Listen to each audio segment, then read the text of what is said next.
Bloomberg Audio Studios. Podcasts, radio, news. You're listening to the Bloomberg Intelligence Podcast. Catch us live weekdays at 10 a.m. Eastern on Apple CarPlay and Android Auto with the Bloomberg Business app. Listen on demand wherever you get your podcasts or watch us live on YouTube. So the Boeing 787 Dreamliner that was operated by Air India crashed shortly after taking off in India, killing all 242 people on board. Joining us now is Siddharth Philip, Bloomberg Deputy Team Leader for Global Aviation. I said he was in London, but he's not. He's in Paris. I should have known from the Eiffel Tower that's behind him for those of you on radio. So this is all right before the Paris Air Show, right? What are you hearing on the ground?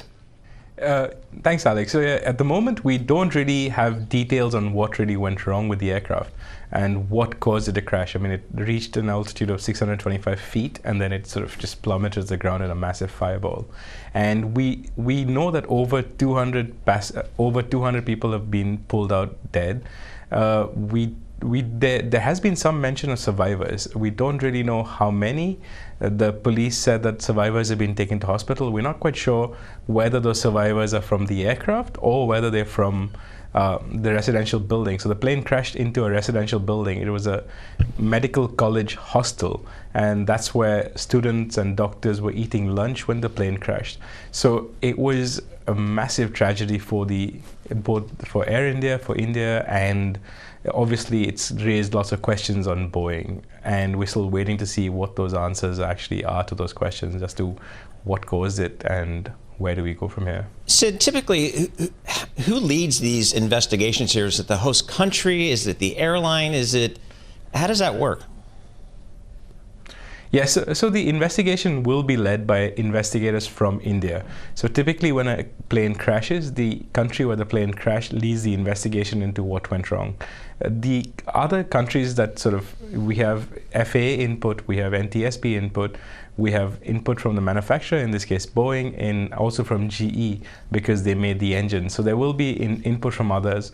And we've also seen the UK Air Air Accident Investigation Board talking that they will be sending some investigators to India tomorrow. So it'll be a multinational effort in terms of trying to find out what went wrong, and then they will sort of determine where the problem came up from and what really caused this crash.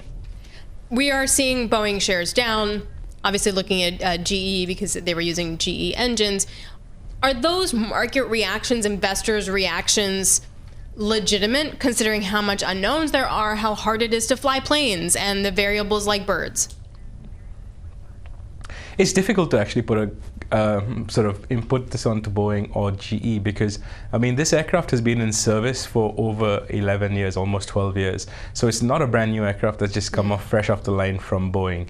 So, I mean, it is sort of far-fetched to sort of pin the blame on Boeing without sort of ascertaining the causes of what happened and what went wrong. I mean, obviously the investigation will determine what went wrong and who is at fault, and if there was pilot error, if there was any technical issue, if there was something wrong with the plane or with the engines. But it's all still too early to determine the cause of it. And so it does seem to be an initial reaction, and we will get more clarity on what really went wrong in the days and months ahead as the investigators sort of pour through the flight data recorders, the cockpit voice recorders, and sort of piece together minute by minute, second by second, what really went wrong. All right, Sid, thank you so much for joining us. Really appreciate your reporting. Siddharth Philip, Deputy Team Leader for Global Aviation, Bloomberg News. He is based in London, but he's reporting from our Paris bureau today. You're listening to the Bloomberg Intelligence Podcast. Catch us live weekdays at 10 a.m. Eastern on Apple CarPlay and Android Auto with the Bloomberg Business app. Listen on demand wherever you get your podcasts or watch us live on YouTube. All right, let's talk inflation. Yesterday, remember, we had the CPI data came out, and it came in a little less than expected. So we called that benign inflation, I think was the term we used. As John was just mentioning, we got the PPI out today. John characterized it as muted. I'll go with that. PPI final demand month to month, 0.1%. Consensus was 0.2%. And then if you annualize all this stuff and say PPI ex food, energy, and trade year over year came in at 2.7%. Consensus was 3%. So that's a pretty big beat, I would say. Jeffrey Cleveland joins us, chief economist at Payden Rygel out there in L.A. Jeffrey, what did you make of yesterday's CPI, today's PPI? What's your call on inflation these days? Well, Paul, not only was it benign for May, that's 4 months in a row. So 4 months in a row after, a January hot start to the year, CPI has been soft. I know the inflationistas listening are going to say that, just wait another month and the tariff toll will hit. And that is possible. But I would point out that in the data we saw yesterday, it wasn't just that goods prices were soft, also services prices were soft. So, so housing, Jeffrey, are we all clear? But also non-housing services. I wouldn't say they're all clear, Alix, but I mean, it's we're getting there. We're getting close to saying all clear. I think another couple of months, I'll declare the all clear. I think also with this morning's PPI, you throw that in the mix. You can imagine a soft reading for core PCE when it comes out at the end of this month, which is what the Fed is more focused on. And I think very good news for the central bank and for the bond market. So soft inflation readings. So, Jeff, is we're not necessarily seeing any inflation in the numbers yet. Maybe we will in the future. Is that a reflection of companies just kind of eating the cost increases that they are experiencing, maybe taking it in their margin as opposed to passing them along to consumers? That's a possibility, Paul. It's possible. We just haven't seen the pass through yet. People are shifting their behaviors. People are making up for it in other ways and not passing it through into prices. I think all of those are in the mix. I think for one thing we've been telling clients is that keep in mind imported goods in terms of the PCE index are 6, 7, 8% of the index. So you could see potential price increases on those goods, but you have to keep in mind most of what you spend your money on, Paul, are things like services. And those, we still see scope for services to continue to cool off. And certainly we saw that in May. So that could outweigh some of the tariff price increase. So that's a good news. So I think by the end of the year, so if you can look out 6 months or so, I think inflation will continue to moderate. Okay, so if we are in this disinflationary environment right now, well, actually, would you categorize this as disinflation? Oh, yeah. I mean, we peaked in 2022 at a very high level on core inflation. It's been coming down. It's been coming down slower than we would have hoped, but it is disinflating. So I think we're definitely in a disinflationary environment right now. Yes. So if it's disinflationary, is that enough for the Fed to cut in July, September, preemptively? I think you have to step back here. If you put yourselves in the shoes of the Fed, you're at 450 on the funds rate. I would categorize that, Alix, as restrictive. So they have a restrictive policy setting, but we just talked about it. Inflation is cooling, disinflation. And the other thing that you brought up earlier on a segment, which was wonderful, we are seeing a slowdown in the labor market. So with that backdrop, I think the next move from the Fed is a cut. The question is, when are they comfortable doing that? I don't think it's likely next week, but I think the market should start pricing in July, should start entertaining July. But we think by September, guys, we'll have some evidence enough where they could possibly cut. If that's the scenario and inflation, is not necessarily a concern here or a big concern, what does that do to your GDP outlook for the remainder of this year? We cut our GDP, Paul, after the tariff turmoil really broke out starting February 2nd. That Sunday afternoon, my team got together and we cut our GDP. So we went down to 1% for 2025, Q4 to Q4. We brought that actually up a little bit in recent weeks. So we're around 1.5% for the year. That's not a recession, Paul. I would characterize that as subpar economic growth, so sub-trend. But that doesn't really change here with this disinflation story. I think that will be the case. We'll have subpar growth.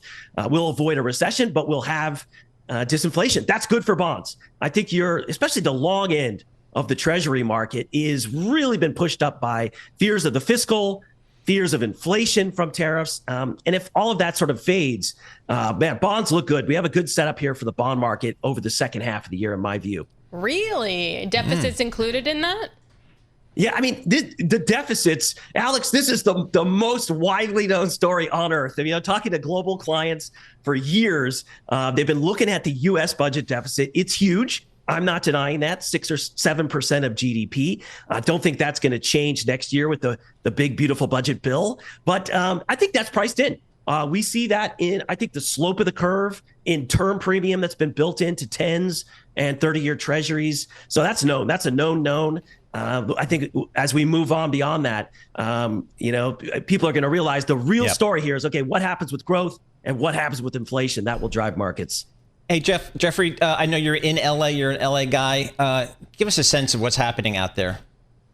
Well, I'm 25 miles from downtown LA today, as you can see here in the home office. Part of that is because Payden Rygel offices are, in the heart of it, downtown Los Angeles, which enjoyed such a great resurgence pre-COVID. It was a renaissance, if you will, of people living and working down there. So the events that we've seen in the last week or so, really unfortunate, causing a lot of uncertainty here on the West Coast. I think as far as it pertains to the economic data, the big thing we're watching here, Paul, is the labor force. You saw that actually in the May jobs report. Labor force participation went down. We like to look at the labor force flows. So every month you can look at the number of people that are going from being employed, for example, to out of the labor force. And in May, that number was the biggest increase that we've seen outside of COVID in the last 25 years. It could be retirements. It could be people leaving the labor force for reasons other, than work-related, maybe family-related reasons. But it could also be related to the immigration issues. So I think we need to keep an eye on that, because the labor force participation is a key part of economic growth. Jeffrey, thank you so much for joining us. Really appreciate getting your time. Jeffrey Cleveland, Chief Economist. Payden Rygel joining us via Zoom from Los Angeles, where he is based. You're listening to the Bloomberg Intelligence Podcast. Catch us live weekdays at 10 a.m. Eastern on Apple CarPlay and Android Auto with the Bloomberg Business app. Listen on demand wherever you get your podcasts, or watch us live on YouTube. We are live here in the Bloomberg Interactive Broker Studio in New York. We are streaming live on YouTube as well. All right, I'm looking at some Bloomberg reporting here.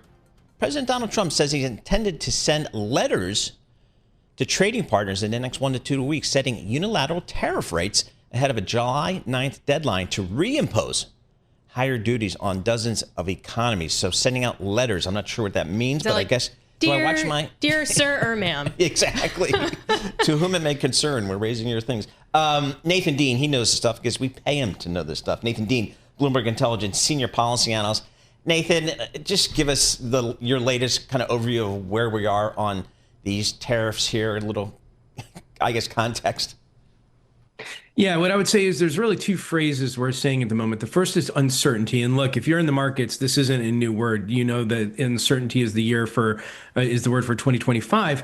But I would also use the phrase status quo, because even though President Trump said yesterday that he's going to send those letters out, and for what it's worth, that's a much easier way than going to the Rose Garden and holding up a little card that says here what the new tariff rates. I think what we're going to see is we saw some reporting from Bloomberg News just last night that President Trump was also talking about extending this. So I think the current idea here is that you're going to have a situation where you have President Trump going out there and making threats or making statements that raises headline risk. But subsequently, you're also going to have this idea that we're just going to try and keep the status quo because we don't want to rock the markets. And so I think you are going to see some examples. I think President Trump may pick on a couple of countries or the European Union in particular to try and raise a renewed threat or a headline risk in order to spur negotiations. But I think for the next 3 to 6 months, the markets are going to face this status quo of a 10% baseline plus an extension or plus an exemption or plus a certain additional threshold like we saw with the China agreement. And that should probably stick through the third quarter. Are these agreements, really, we're just looking at China and the UK, are they actually different, or are they just kind of circling back to where we were before all of this trauma unfolded here? Well, so the China one is mostly status quo from where we were before, but the UK agreement was different because the United Kingdom didn't have a trade deficit with the United States like other certain countries do. So the base case scenario that you should be looking at is a 10% minimum tariff on every country. I mean, look, we heard Treasury Secretary Scott Bessent say if they don't have any trade, tariffs on us, we're not going to have tariffs on them. But this idea of a 10% baseline is something that's usually sticking around at the White House. But then you're also going to see exemptions. For example, automobiles, technology, anybody that can get into the White House is going to be pushing for President Trump to offer exemptions. And we just go back to this idea that if you are going to see sectors that impact consumer prices, so think of things like Apple MacBooks or Amazon or Walmart, like Treasury Secretary Scott Bessent was just getting pushed about in the Senate Finance Committee, then you are going to see exemptions, but then there are going to be additional, tariffs for other countries. But we should say that a lot of this depends on negotiations. Bloomberg News reported just 20 minutes ago that Prime Minister Mark Carney said the U.S.-Canada is going well. They reported last night that negotiations with India weren't going so well. So that idea for examples to be made before July 9th could come about. Okay, I guess we just keep in touch with him. I hear some skepticism from Paul at this moment. It feels like we're going to get to a spot kind of where we did last time, which is at the end of the day, it's a lot about nothing. And I think the markets, certainly the equity markets, might be pricing that in with the rebound here. All right, Nathan, for the adults in the room here, what's the next thing from DC we should be focusing on here? So the number one question we've been getting from our clients just this morning is, when is the Senate Finance Committee going to release its legislation or its text of President Trump's One Big Beautiful Bill? So if you're an equity investor and you're exposed to the solar industry or the wind industry, this is very important to you, because Senator Crapo just last night was saying that things like certain tax credits should be phased out earlier. And we think he was hitting at solar and wind, and others would be extended, which was nuclear and geothermal. Now, obviously, we're still waiting for that text. Now, I think that text is going to come after market close on Friday. I think it's going to come Saturday or Sunday, but keep your eyes out, because there is this potential for some, I used to say marijuana stocks have hot sauce. Now I say the solar stocks, they have hot sauce. So these things move around. So definitely keep your eyes out for that. That's probably the next major catalyst you're going to see coming from Washington. Is that is hot sauce reference is a good thing or a bad thing, or just spicy? Just stuff happening? Just spicy. I stole it from our friends over in the ETF space. Okay, no, fair enough, because the solar sector is just really in a mess based on when the tax credits land when it comes out of the Senate. Do you think the timeline still works? I do. I think, obviously the senators want to have all this legislation out in the public arena before Juneteenth next week. They're going away for a couple of days.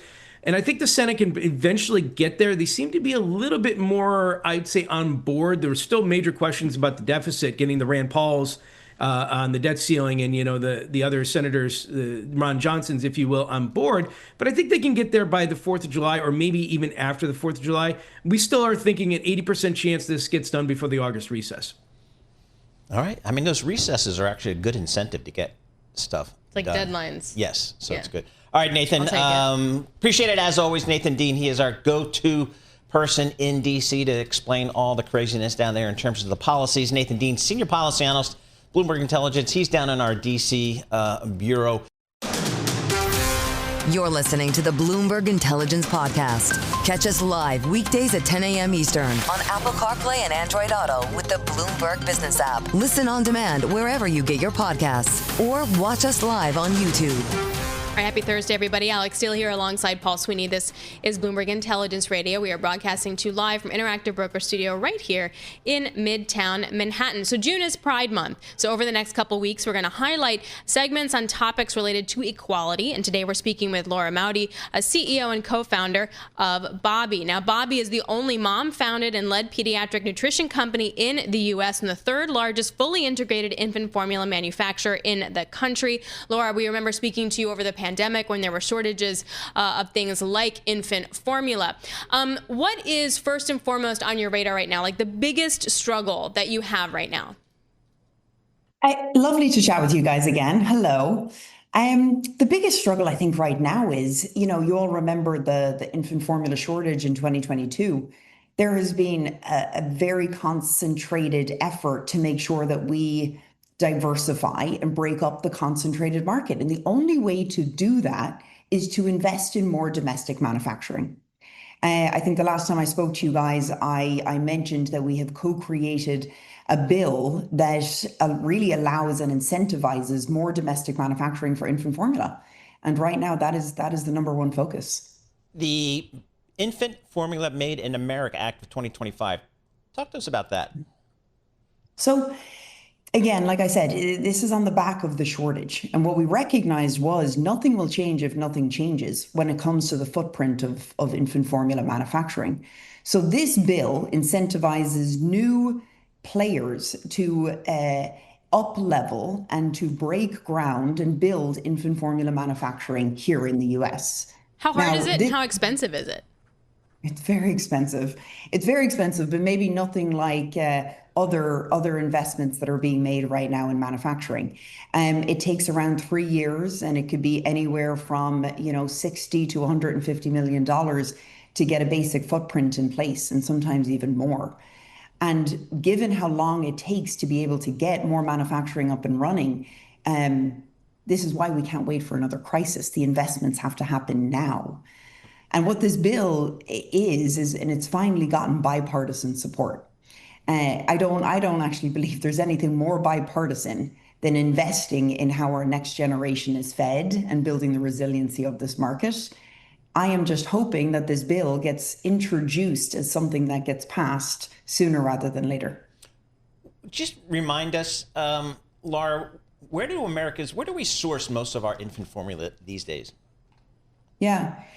Look, most of it is sourced domestically. But what we did do is that we allowed some international formulas, some foreign formulas to come into the country on the back of the shortage.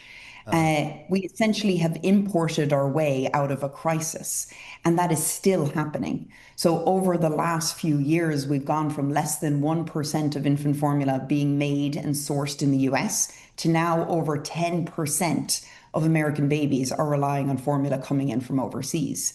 And the big push that I'm trying to have is high quality formula should be able to be sourced and made here in America for American babies. Yes, but because it's expensive to say build the plants here, etc., can we get that at a price point where you can stay in business and make money, but also it can be available to all different types of families? The push I would have on that is it takes more than the private sector to be able to make that happen. And we're talking about infant formula. This is where we need something like this bill to be put in place to help bring down the costs. Because what they are is it's a production tax credit, which means that for every production run we make, there's tax credits given back so that we can bring those costs down. And it's really important that we make those investments today. Otherwise, what we're doing is we're waving the white flag as a country and saying, America's unable to do it. So we're going to allow other countries to feed our babies. Fast forward in 7-10 years, we could be in a much bigger crisis if we're relying on other countries to feed our babies. Laura, just give us the latest updates for your company, Bobbie. Well, we've been pushing a lot of innovation. I think the one thing we can't lose sight of is that the quality of infant formula deserves its utmost attention on an ongoing basis. So we recently launched the first USDA organic whole milk infant formula made at our facility in Ohio.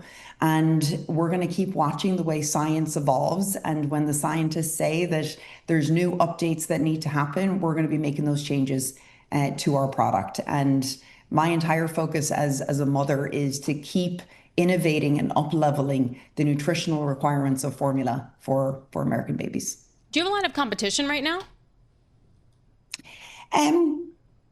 There is competition. There is competition, and it's healthy competition because we need choice. And this is probably one of the only products in the market that doesn't have enough options. It doesn't have enough choice. And I believe I speak for many parents that when you walk down the formula aisle of a retailer today, it can often be an empty, sad, and lonely aisle. But you're feeding your babies, and it shouldn't be. So I believe and I hope that with something like the domestic manufacturing bill, it actually introduces more competition. We need to see more Bobbies on shelf, and that competition will force all of us to up-level the standards we need. All right, Laura, thanks a lot. Really appreciate it. Good luck. Laura Mowdy, CEO and co-founder of Bobbie, infant formula maker here in the United States. This is the Bloomberg Intelligence Podcast, available on Apple, Spotify, and anywhere else you get your podcasts. Listen live each weekday, 10 a.m. to noon Eastern on Bloomberg.com, the iHeartRadio app, TuneIn, and the Bloomberg Business app. You can also watch us live every weekday on YouTube and always on the Bloomberg Terminal.